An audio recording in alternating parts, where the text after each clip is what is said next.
Indonesia KONI Aceh menggelar rapat kerja tahun 2017 di Banda Aceh pada 2 hingga 3 Mei. Hari ini mengambil tema menuju prestasi PON 2020 tahun 2020 di Papua. Agenda tahunan ini dibuka secara resmi Wakil Gubernur Aceh Haji Muzakir Manap atau Mualim yang juga selaku Ketua Umum KONI Aceh.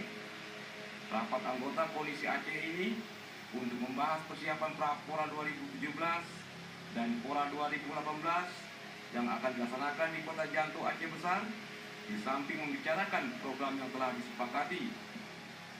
Hal penting lainnya terkait kehadiran Kanun Nomor 9 Tahun 2016 tentang pembangunan keolahragaan Aceh. Dengan adanya kanun itu, maka sistem pembinaan olahraga di Aceh semakin memiliki landasan yang kuat untuk ditingkatkan. Tujuannya menurut Wakil Ketua KONI Aceh Terayan Sukma agar rapat bisa melihat aturan main yang dipersiapkan dalam Pora untuk menghasilkan atlet berprestasi sekaligus menjanjikan menuju PON 20 tahun 2020 Papua. Selain itu, Ketua Penyelenggara Rapat Anggota KONI Aceh ini juga melihat ada beberapa peraturan baru untuk memberdayakan atlet daerah. Dalam rapat anggota ini tidak ingin adanya atlet bayaran demi mengejar prestasi dalam sebuah turnamen atau event. Jadi perolehan medali benar-benar dari putra Aceh.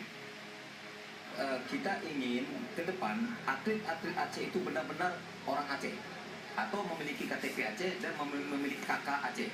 Jadi tidak kita mencomot atlet luar ya dalam rangka ingin menaikkan perolehan medali. Kita ingin kalaupun ada medali itu benar-benar dari putra Aceh sendiri dipersembahkan oleh atlet Aceh dan benar-benar memang untuk Aceh.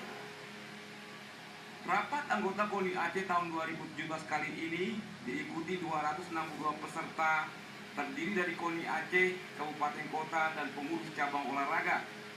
Selesai acara pembukaan, Ketua dan pengurus KONI Aceh Besar memaparkan kesiapan Pekan Olahraga Aceh 2018 di Kota Janto sekaligus pedoman selaku tuan rumah. Tim Liputan TVRI melaporkan.